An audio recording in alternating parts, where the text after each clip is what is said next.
Mengapa ulama fikih secara khusus berbeda pendapat? Jadi perbedaan itu ada banyak penyebabnya. Di antaranya adalah perbedaan dalam memahami ayat. Ayatnya bisa sama atau hadisnya bisa sama, tapi ulama kemudian punya perbedaan pendapat karena cara memahami ayatnya yang berbeda. Jadi bukan karena satu pakai ayat, satu pakai pendapat, ya. Tapi sama-sama pakai ayat, sama-sama pakai hadis, hanya cara memahaminya yang berbeda. Saya misalnya jelaskan dari 3 contoh yang disebutkan tadi. Yang pertama, menyentuh perempuan membatalkan wudhu atau tidak. Yang kedua, membaca surah Al-Fatihah bagi makmum. Dan yang ketiga, cara perhitungan ayat surah Al-Fatihah yang terdiri dari 7 ayat.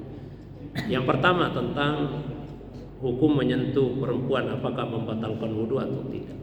3 pendapat ulama kita. Kalau mazhab Syafi'i, menyentuh perempuan yang bukan mahram, ya, yang bukan mahram. Mahram artinya haram dinikahi.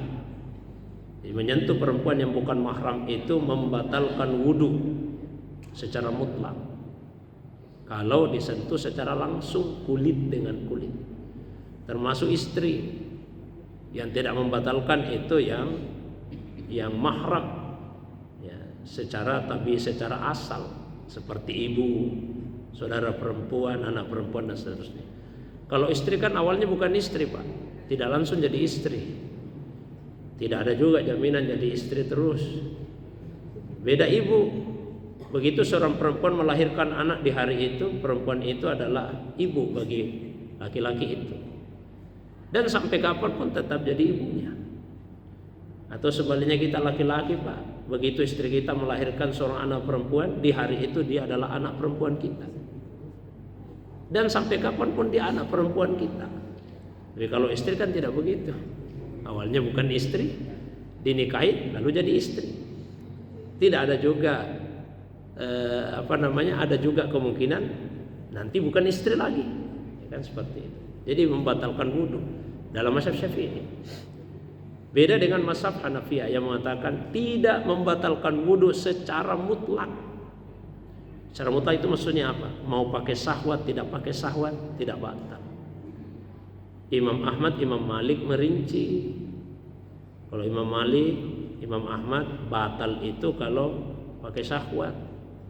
Kalau tidak pakai syahwat, tidak batal. Nah, kenapa bisa berbeda?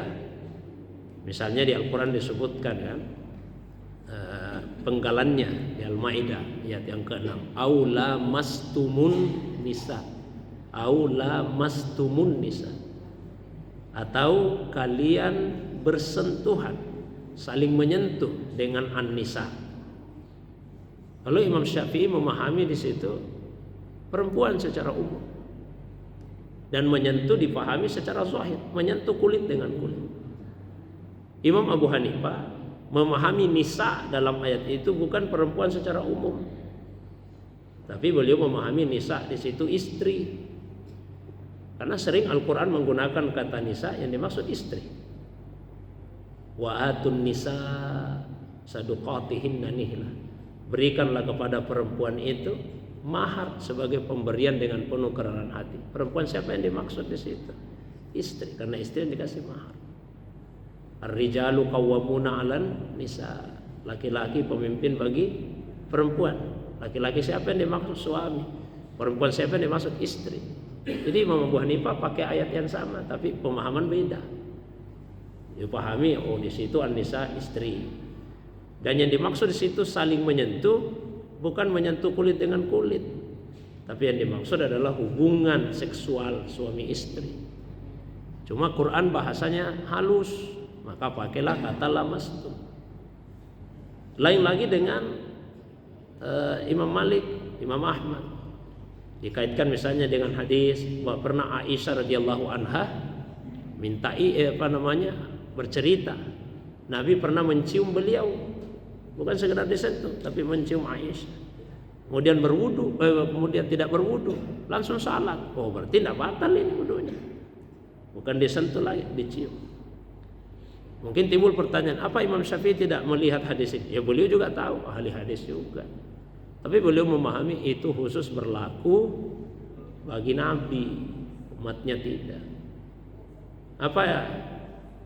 Misalnya Imam Abu Hanifah tidak melihat hadis itu, beliau lihat. Makanya beliau katakan, oh itu kan menyentuh yang sifatnya kulit dengan kulit. Ya memang tidak batal. Tapi kalau hubungan seksual ya batal. Ya, jadi ayatnya Pak sama, cuma beda cara memahami. Termasuk tadi pembacaan surah Al-Fatihah bagi makmum. Kalau Imam Syafi'i wajib membaca. Karena beliau pakai hadis la sholata liman lam yaqra bi Fatihatil kitab. Umum hadisnya. Tidak ada salat bagi orang yang tidak membaca Fatihah. Jadi surah Al-Fatihah itu wajib dibaca oleh siapapun yang salat, termasuk makmum. Apa beliau tidak tahu hadis yang mengatakan wa idza quri'al Qur'an fastami'u lahu wa ansitu la'allakum turhamun. Kalau Quran dibaca, maka simak, dengarkan seksama dan diam supaya kalian mendapatkan curahan rahmat. Oh, beliau tahu juga. Ya, karena itu dibacanya bisa setelah imam selesai membaca. Kalau imam baca Fatihah dulu, kita dengarkan. Selesai itu kemudian kita baca surah Al-Fatihah itu. Nah, lain lagi dengan Imam Abu Hanifah. Beliau berpendapat selain pakai ayat tadi, juga pakai hadis yang menyebut mangkana lahu imam fakiraatul imam lahu kiraah. Siapa yang punya imam, maka bacaan imam jadi bacaan baginya. Berarti tidak perlu membaca makmum itu. Lain lagi Imam Malik, Imam Ahmad yang berpendapat makmum itu wajib membaca kalau suara imam, Fatihahnya imam tidak kedengaran. Tapi kalau Fatihahnya imam kedengaran, maka makmum tidak perlu membaca. Tadi salat subuh kan Fatihahnya imam terdengar jelas, ya makmum tidak wajib membaca. Tapi kalau suara imam tidak terdengar salat zuhur, ya makmum wajib membaca. Ya, untuk mengkompromikan sekian banyak dalil-dalil itu. Jadi itu pendapat ulama kita.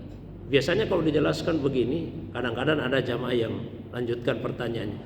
Kalau menurut ustaz, ya sampai jangan lagi menurut ustaz. Ini sudah menurut imam mazhab yang saya sebut. Kenapa menurut ustaz lagi?